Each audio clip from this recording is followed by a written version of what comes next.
every single time. Oh, well. Am I ready? No. It really is. We're starting with or without you. That was literally every job I ever had. Jasmine, can you? And I always say no before they can finish asking that question. Hi! Welcome to Fun and Friends. Welcome. I am Avalon. Sabrina. Jasmine. And welcome to our channel. Welcome, welcome. Where we're reading Good and Evil right now. And sometimes dogs make appearances and hang out with us as well. That's why we're friends. And, yeah. Yeah, recap. Last chapter, All Jazz. right, so last chapter, Agatha and Sophie are back in their own schools trying to solve the riddle.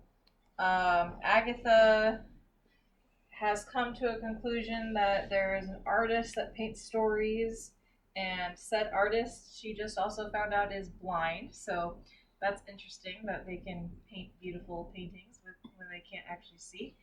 And they had a painting of Galveston, like their hometown. Yeah, and a picture of them, and a picture of all the prior children taken from there as well. I also thought it was interesting in the prior chapter when the headmaster had hinted that, like, oh, the other children came from other towns. Are you so sure about that? Like, that was an interesting little tidbit. We'll see where that leads. But yeah, and then Sophie, in her quest to also find out the answer to the riddle, had her lips sealed shut by the teacher and was having a very gory time trying to gouge them open and get them unsealed. Yes. That's gross. She's just having a lovely time with these burning shoes and sealing her mouth shut, you know? Yep, Perfect. and ticking off all the nevers because she treats them like they're inferior to her because she's a perfect princess. Yeah. Yep. Yep. The truly worst villain, the one that all other villains even hate. Yeah. Chapter 13. Chapter 13. Lucky 13. Doom Room. Fitting name. Yeah. Agatha had no idea why lunch was a joint school activity, because Evers sat with Evers, Nevers sat with Nevers, and both groups pretended the other wasn't there. Lunch took place in the clearing, an intimate picnic field outside of the Blue Forest gates. To get to the clearing, the students had to journey through twisty tunnels of trees that grew narrower and narrower until one by one the children spat through a hollowed trunk into the emerald grass. As soon as Agatha came through the good tunnel, she followed the line of Evers receiving picnic baskets from nymphs in red hoods, while Nevers from the evil side took rusty pails from red-suited wolves. Agatha found a shady patch of grass and reached into her willow basket to find a lunch of smoked trout sandwiches, rampion salad, strawberry souffle, and a vial of sparkling lemonade water.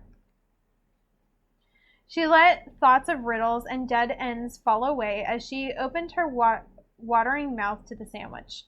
Sophie swiped it. You don't know what I've been through, she sobbed, scarfing it whole. Here's yours. She plunked the pail of gruel. Agatha stared at her. Look, I asked, Sophie garbled between bites. Apparently, nevers need to learn deprivation, part of your training. This is lovely, by the way. Agatha was still staring. What? Sophie said. Do I have blood in my teeth? Because I thought I got it all out. Over Agatha's shoulder, she saw Tedros and his friends pointing and snickering. Oh, no, Sophie groaned. What'd you do now? Agatha kept gaping at her. If you're going to be a brat about it, you can have the souffle. Sophie frowned. Why is that strange imp waving at me? Agatha turned and saw Kiko across the clearing, waving and flaunting newly red hair. It was the exact same color as Tristan's. Agatha's face went white. You know her? Sophie said, watching Kiko giddily approach Tristan. We're friends, Agatha said, waving Kiko away from them. You have a friend? Sophie said. Agatha turned to her. Why do you keep looking at me like that? Sophie yelled. You haven't been eating candy, have you? Huh? Sophie shrieked, realizing her hand flew up and ripped Lady Lasso's wart off of her face. Why didn't you tell me? She cried as Tedros and the boys exploded into whoops. Oh, this can't get any worse, Sophie moaned. Hort picked up her discarded wart and ran away with it. Sophie looked. My wart! It's all mine! Wait, so I'm confused. She's mad that she has another friend? A little bit, I think she's jealous. Okay, Yeah. jealous. But what was the other factor there? She had a wart on her face, and her prince looked at her with the wart, and everybody was laughing at her. Oh, gotcha. That's what I missed. Mm-hmm. Sophie looked at Agatha. Agatha cracked a smile. It's not funny, Sophie wailed, but Agatha was laughing, and so was Sophie. What do you think he'll do with it? Agatha sniggered. Sophie stopped laughing. We need to go home now. Agatha told Sophie about her frustration solving the riddle, including her dead end with Professor Satter. Before she could even try to ask about the painting, Satter had taken off to meet with his evil students, leaving 3 generic pigs to lecture about the importance of fortifying one's house. He's the only one that can help us, said Agatha. Better hurry, my days are numbered, Sophie said glumly and recounting everything that had happened with her roommates, including her prediction of Sophie's doom. You die? That doesn't make any sense. You can't be the villain in our story if we're friends. That's why the schoolmaster said we can't be friends, Sophie replied. Something has to come between us. Something that answers the riddle. It's just like Wicked. It is very similar to It's Wicked. very similar. Yeah. I like it. What could possibly come between us? Agatha said, still at a loss. Maybe it's all connected. This thing that good has that evil doesn't. Do you think it's why good always wins? Evil used to win, according to Lady Lesso, but now good has something that beats them all. But the schoolmaster forbade us from returning to his tower, so the answer to the riddle isn't a word or a thing or an idea. We have to do something. Now we're getting somewhere. First, it's something that can turn us against each other. Second, it's something that beats evil every time. And third, something we can physically do. The girls spun to each other. I got it, said Agatha. Me too, said Sophie. It's so obvious. So obvious. It's no idea, said Agatha. Me either, said Sophie. Across the field, Everboy slowly I trusted. so thought that was going to happen too. They're like both waiting for the other one to say it. Across the field, Everboy slowly trespassed into the Evergirl territory. Girls waited like flowers to be picked, only to see Beatrix attract the lion's snare. As Beatrix flirted with her suitors, Tedros fidgeted on a tree stump. Finally, he stood up, shoved in front of the other boys, and asked Beatrix to take a walk. He's supposed to rescue me, Sophie whimpered, watching them go. Sophie, he doesn't have a chance to save a village from 200-year-old curse, to rescue children from beatings and flailings, to escape wolves, waves, gargoyles, and everything else is awful school, and to end the story that will kill you. And you're thinking about a boy. Yeah. She will till the day she dies. Happy ending, Aggie, Sophie said, tears sparkling. Getting home alive is our happy ending, Sophie. Sophie nodded, but her eyes never left Tedros. Welcome to Good Deeds, said Professor Dovey to the students gathering in the Purity Common Room. Now we're beyond the other subjects, so we'll dispense with the usual pleasantries. Let me begin by saying that over the years I've seen a disturbing decrease in esteem for this class. Because it's after lunch, Tedros whispered to Agatha's ear. And you're talking to me why? Seriously, that witchy spell did you put on me to make the... Seriously, what witchy spell did you put on me to make me choose the other goblin? Agatha didn't turn. I cannot talk right now. Agatha didn't turn. You did something, Tedros fumed. Tell me. Can't divulge a witch's secrets, Agatha said, gazing ahead. Knew it. Tedros saw Professor Dovey glaring and flashed her cocksure smile. She rolled her eyes and went on. He leaned over again to Agatha. Tell me, and my boys will leave you alone. Does that include you? Just tell me what you did. Agatha exhaled. I used the hopscotch spell. a potent hex from the Galvadic witches of Reaper Cat. I love that she just pulled that up. They're a small coven on the shores of the Callus River, not just expert spellcasters, but also great harvesters of what you did. Well, said Agatha, turning to him, the hot scuttle spell worms its way into your brain like a swarm of leeches. It swims its way into every cranny, bleeding, multiplying, festering just for the right moment. And just when it hooks into your every nook and crevice, it sucks all of your intelligent thoughts and leave you dumb as a donkey's ass. Tedros went red.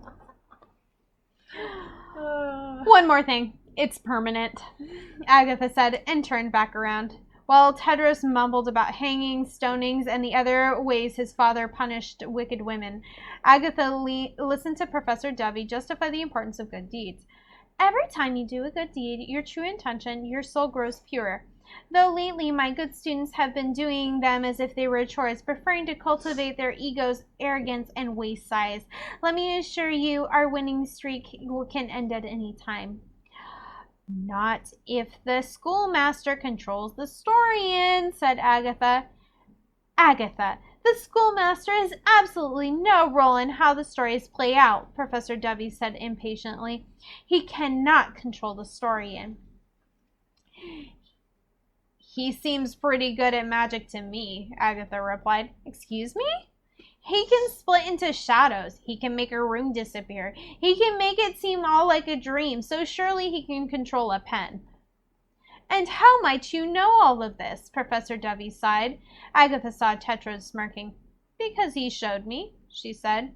Tedros' smirk vanished. Professor Dovey looked like a kettle about to steam. Students glanced nervously between her and Agatha. The teacher smiled tightly. Oh, Agatha, what an imagination you have. It'll serve you well when you're waiting for someone to rescue you from a ravenous dragon. Let's hope he arrives in time. Now, the 3 keys to good deeds are creativity, feasibility, and spontaneity. Agatha opened her mouth, but Professor Dovey silenced her with a stare. Knowing she was on shaky ground, Agatha pulled out the parchment and took notes with the rest. Before surviving fairy tales, the students of both schools found themselves summoned to an assembly in the clearing. As soon as Agatha popped through the tree tunnel, Kiko grabbed her. Tristan changed his hair! Agatha glanced over at Tristan leaning against a tree. His hair was blonde now, drooping over one eye. He reminded her of someone. He said he did it for Beatrix, Kiko wailed, her hair still hideously red. Agatha followed Tristan's eyes to Beatrix, who was jabbering for Tedros. Tedros couldn't have been less enthused and puffed at the blonde bangs drooping over his. Agatha coughed. He looked back at Tristan, puffing at his droopy blonde bangs, then at Tedros, who wore 2 shirt buttons undone and his tie loosened with a golden T. Then at Tristan, who had undone 2 buttons and loosened his tie with a golden T. What if I'm blonde like Beatrix? Kiko hounded. Then will Tristan like me? Agatha turned. You need to find a new crush immediately. Attention! She looked up to find the entire faculty fanned between the 2 tunnels, including Castor and Pollux, whose heads had been reunited on their canine body. Professor Dovey stepped forward. There's been some... Move your hides, you lazy cows, Castor barked. The last Nevers hurried from their tunnel, with Sophie stumbling out last. She gave Agatha a confused look across the clearing. Agatha shrugged back. Professor Dovey opened her mouth to resume. Presenting Clarissa Dovey, Dean for the School of Good and Evil, or Dean of the School for Good and Professor Emeritus of Good Deeds, said Castor. Thank you, Castor, said Professor Dovey. Any interruptions will be misbehavior will be swiftly punished. Thank you, Castor, Professor Dovey shrieked. Castor stared at his feet. Professor Dovey cleared her throat. Students, we have called you here because there have been some unfortunate rumors. Lies, as I call them, said Lady Lesso. Agatha recognized her as the teacher who had ripped down Satyr's painting in the Gallery of Good. So let's be clear, Professor Dovey continued. First, there was no curse on evil. Evil still has the power to defeat good, provided evil does their homework, Professor Manley growled. Nevers muttered, as if they wouldn't believe this for a second. Second, the schoolmaster is on no one's side, said Professor Dubby. How do you know? Raven shouted. Why should we believe you? Hester yelled as Nevers catcalled. Because we have proof. Professor Satter stepped forward. Nevers went quiet. Agatha's eyes widened. Proof? What proof? She noticed Lady Lesso looked especially sour, confirming this proof did in fact exist. Was the proof the answer to the riddle?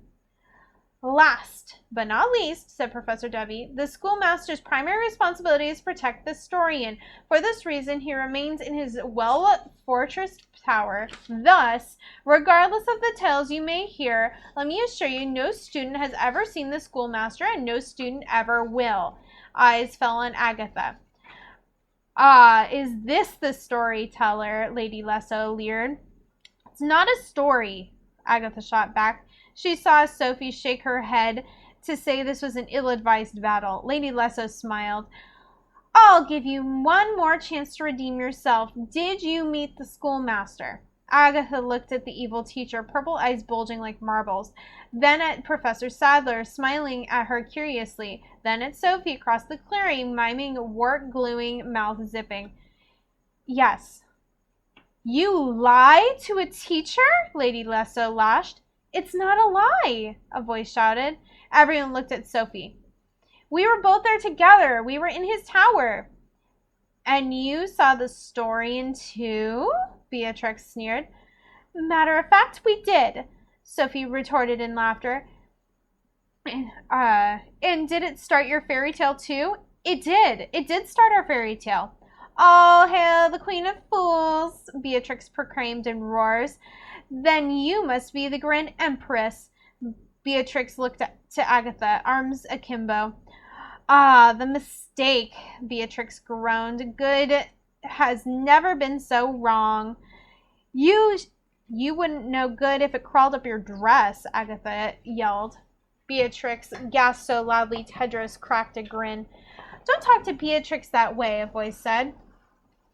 Agatha turned to find blonde-haired Tristan. Beatrix? Agatha exploded. You sure you don't want Tedros? He'd love to marry himself. Tedros stopped smiling, dumbstruck. He glanced between Agatha, Tristan, and Beatrix. He lost patience and pounded Tristan in the mouth. Tristan drew his dulled training sword. Tedros whipped out his, and they clashed in a public duel. But Tristan had been studying Tedros in swordplay, so they both used the same exact riptoes and the same retreats, even the same fight calls, and no one knew who was who. Rather than intervene, swordplay Professor Espada twirled his long mustache. We'll dissect this thoroughly in class tomorrow. The Nevers had more immediate response. Fight! Raven roared. Nevers rushed Evers, steamrolled stunned wolves, and dive-bombed the dueling swordsmen.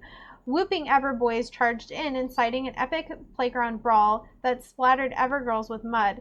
Agatha couldn't help but laugh at girls brought to their knees by dirt until filthy Beatrix pointed at her. She started it! Screaming Ever girls charged after Agatha, who climbed a nearby tree. Nearby, Tedros managed to reach his head from under boys and saw Sophie springing past. Help! He yelled. Sophie stepped on his head as she ran to help Agatha, who had been pelted with pebbles by Beatrix. Then she caught Hort out of the corner of her eye. You, give me back my wart! Hort scooted across the bawling mess, Sophie in pursuit, until she got close enough to pick up the fallen tree branch and hurl it at his head. Hort ducked, and it hit Lady Lesso in the face. The students froze. Lady Lesso touched her cold gashed cheek, staring at the blood on her hand. She grew eerily calm. Her long red nail rose and pointed at Agatha. Lock her in her tower. A swarm of fairies seized Agatha and dragged her past smiling Tedros towards the Evers tunnel. No, it's my fault, Sophie cried. And this one, Lady Lesso stabbed her blood-stained finger at Sophie, to the doom room. Before Sophie could scream, a claw covered her mouth and pulled her past petrified classmates into the darkness of the trees. Sophie couldn't live through the torture. Sophie couldn't survive true evil. As fairies flew her upstairs, Agatha welled panicked tears and glanced down at the teacher surging into the foyer. Professor Sadler, she cried, clinging to the banister. You have to believe us. The Historian thinks Sophie's a villain. It's going to kill her. Sadler and 20 teachers looked up alarmed. How do you see our village? Agatha yelled as the fairies wrestled her away. How do we get home? What does a princess have that a villain doesn't? Sadler smiled. Questions, always in threes. Teachers chuckled and dispensed. See, the Historian, Esponda mused. She's the one who eats candies, Professor Anonymity explained. No, you have to save her, Agatha begged the fairies, but the fairies dragged her to her room and locked her in. Frantic, she scaled the bed canopy, past the paintings of lip-locked heroes, and lunged for the broken ceiling tile. But it wasn't broken anymore. Someone had sealed it tight. Blood drained from Agatha's cheeks. Sadler was her only hope, and he'd refused to answer questions. Now her only friend would die in the dungeon, all because a magic pen had mistaken a princess for a witch. Then something flashed in her head, something Sadler had said in class. If you do have questions, breathless, Agatha emptied the basket of school books. A gray wolf, stoic and efficient, tugged Sophie by a long chain fixed to a tight iron collar around her neck. Skirting the dank sewer walls, she couldn't fight her leash. One wrong step, and she slipped into the narrow path into a roaring sledge. Across the rotted black river, she saw two wolves drag moaning Vex from the direction in which she was headed. His eyes met hers, red-rimmed, hateful. Whatever happened to him in the dim room had left him more villain than when he had entered. Agatha, Sophie said to herself. Agatha will get us home. She bit back tears. Stay alive for Agatha. As she approached the sewer's halfway point, where sledge turned to a clear lake water, she felt the wall's solid stone become rusty grating. The wolf kicked the door open and shoved her in. Sophie lifted her head to the dark dungeon, lit by a single torch. Everywhere she looked were tools of punishment. Breaking wheel, rack, stocks, nooses, hooks, garrote, iron maidens, thumb screws, and terrifying collection of spears, clubs, rods, whips, and knives. Her heart stopped. She turned away. Two red eyes glowed from a corner. Slowly, a big black wolf rose from the shadows, twice the size of all the other wolves, but this one had a human body with a thick, hairy chest, sinewy arms, bulging calves, and massive feet. The beast cracked open the scroll of parchment and read in a deep growl, You, Sophie of the woods beyond, have hereby been summoned to the doom room for following sins: conspiracy to commit untruth, disruption of assembly, attempted murder of a faculty member. Murder? Sophie gasped. Incitement of public riots of boundary lines during assembly, destruction of school property, harassment of fellow students, and crimes against humanity. I don't want to play that game. I plead not guilty to all the charges, Sophie scowled, especially the last. The beast seized her face in his claws, guilty until proven innocent. Let go, Sophie screamed. He sniffed her neck. Aren't you a ludicrous peach? You'll leave marks. To her surprise, the beast released her. It usually takes beating to find the weak spot. Sophie looked at the beast, confused. He licked his lips and grinned. With a cry, she lunged for the door. He slammed her to the wall and cuffed her arms into hooks over her head. Let me go! The beast slunk along the walls, hunting just for the right punishment. Please, whatever I did, I'm sorry, Sophie wailed. Villains don't learn from apologies, said the beast. The beast said. He considered a cudgel for a moment, then moved on. Villains learn from pain. Pain. I'm getting tired. I'm getting tired. All these words are running together. This is probably going to be the last one for tonight. Yeah. I think it's the last page, too. Yeah. Please, someone help me. Pain makes you stronger, said the beast. He caressed the tip of the rusty spear and hung it back up. Help! Sophie shrieked. Pain makes you grow. The beast picked out an axe. Sophie's face went ghostly white. He walked up to her, axe handle in his meaty claw. Pain makes you evil. He took her hair in his hands. No, Sophie choked. The beast raised the axe. Please! The blade slashed through her hair. Sophie stared at her long, beautiful golden locks on the black dungeon floor, mouth frozen open in silence. Slowly, she raised her terrorized face to meet the big black beasts. Then her lips quivered, her body hung from the chains, and the tears came. She buried her shorn, jagged head in her chest and cried. She cried until her nose stuffed up and she couldn't breathe. Spit caking the black tunic, wrists bleeding against her cuffs. A lock snapped. Sophie lifted her raw red eyes to see the beast unhook her from the wall. Get out, he growled and hung the axe up. When he turned, Sophie was gone. The beast lumbered out of the cell and knelt at the midpoint between the rolling muck and the clean water. As he dipped the bloody chain in currents smashed from both directions, rinsing them clean. Scrubbing the last spots of blood away, he caught his reflection on the sledge. Only it wasn't his.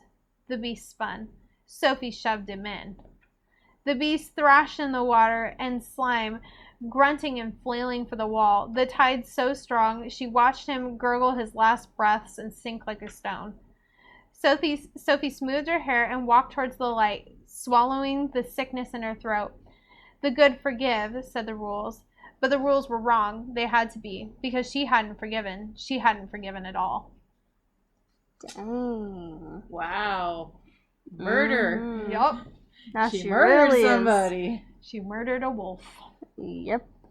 For She was just cutting being her hair. accused, and now she actually did. Well, I mean, vanity was her thing, so... Yeah. And he cut off her hair. Her favorite part of her. Yep. And it's gone. Yikes. Yep. So now she's going to start looking more evil because now she doesn't have those luscious locks. Mm-hmm. Yep. Yep. Yeah. Dun, dun, dun. Yeah. Alright, guys, I think we're going to call it a night, but Oh my check gosh, in it's with us bedtime. again. Yeah. It's after 11 at don't night. even know. Don't tell me what time it is. So we're going to Blissful go. ignorance. You guys have questions, comments, concerns, whatever, put them down below. If you want to let us know what you think is going to happen or predictions or whatever, we would love to hear it. For the record, by the time this actually gets posted, we'll already have read like 8 chapters ahead. Yes. So if we don't answer them, We'll get to them. We'll get to them. We will get to them. Okay. And Miss Jazzy here is going to be gone for the next month. Flying So, to Michigan. Hopefully visiting some families. we'll have time to record a couple more. Yeah. But we'll Yeah, see. hopefully. Otherwise, I gotta beg my boss tomorrow to get off early the day before I leave. yeah. So until then, guys, we will see you around. Bye. Bye.